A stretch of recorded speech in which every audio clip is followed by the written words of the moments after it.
All right, more clarity and confusion for Republicans in the race for U.S. Senate here in Colorado. Robert Blaha wins his way onto the ballot after all. And Ryan Frazier's name will be on the ballot, but he may not be allowed any votes.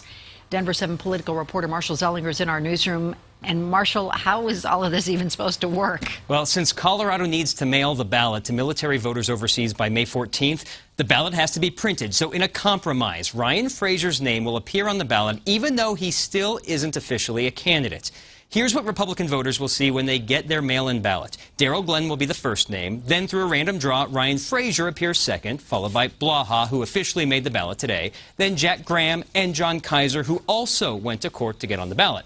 But it's Frazier who is still fighting in court. Some technical mistakes are keeping some signatures from being counted, so I asked him today if he's running for Senate, why we should accept technical mistakes. Why shouldn't we expect all the T's crossed and all the I's dotted, no matter how arcane it sounds? Well, the reality is that, every effort was made to cross the T's and to dot the I's, but you can't control for everything. And the law is so rigid that it says to voters that unless you do everything exactly as we say, your vote, your signature doesn't count.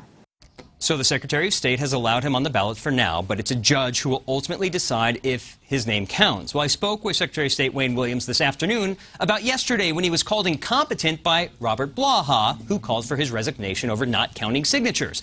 Well, the judge said Williams did it right, but that she, as a judge, has more leniency and allow more signatures that he can't. So I have done exactly what I was supposed to do.